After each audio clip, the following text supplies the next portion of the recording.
민선 8기가 벌써 2년이 지났습니다. 그에 따라 이범석 청주시장의 상반기 시정성과에 대한 다양한 평가가 여기저기서 나오고 있습니다. 어떤 이는 30조 원 투자 유치, 충청선 도심통과 3차 우회도로 개통을 상반기 이범석 시장의 최고 성과로 거론하기도 합니다. 그렇지만 이는 외부로부터 주어진 것이거나 이전부터 계속되어 왔던 것으로 온전히 이범석 시장에 대한 평가 지표로 보기 어렵습니다. 개인적으로는 취임 시부터 시작된 이범석 시장의 3대 중요 사업에서 결과를 낸 점에 대하여 높은 점수를 주고 싶습니다.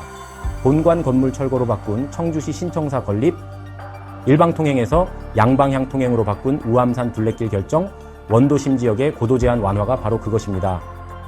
물론 이 3대 중요 사업에 대하여 민주적 의견 수렴 없이 시공무원과 전문가들만의 의견 청취로 기존의 결정을 독단적으로 번복했다는 비판도 있고, 문화재 보호, 환경, 도심난 개발 문제에 대하여 고려하지 않았다는 비판이 있기도 합니다. 하지만 제 개인적으로는 이범석 시장의 결정 혹은 번복 결정이 보다 더 현실적이고 합리적이었다고 생각합니다. 물론 지난 2년간의 이범석 시장에 대하여 부정적인 평가도 있습니다. 가장 부정적인 평가를 받는 것은 오송 참사와 꿀잼 도시 정책일 것입니다.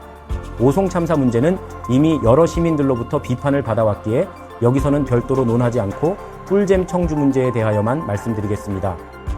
꿀잼 청주는 이범석 시장의 1호 공약이었습니다. 청주가 최고 노잼 도시 중 하나라는 오명을 벗고 꿀잼 도시로 다시 태어나기 위해 이범석 시장은 취임 초부터 여러 노력을 해왔습니다. 푸드트럭 축제와 문화재 조창 콘서트를 열고 물놀이장, 황토길, 반려견 놀이터를 만들기도 했습니다.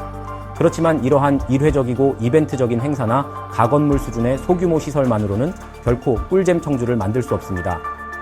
꿀잼 청주를 위해서는 공적 자금을 투여한 대규모 공원, 운동장, 공연장 등이 필요하고 민간 자본을 끌어들인 대형 쇼핑몰, 놀이시설 등이 존재해야 합니다.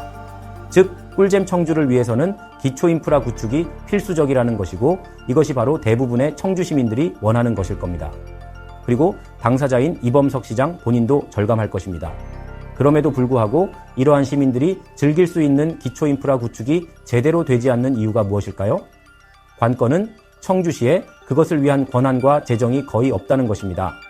예컨대 대규모 놀이시설을 구축하거나 쇼핑몰을 유치하기 위해서는 토지 규제를 해제하거나 변경해야 하는데 그 권한의 대부분을 충북도가 갖고 있습니다. 또한 청주시에는 경상 비용을 제외한 재량권을 가진 재정 여력도 거의 없습니다.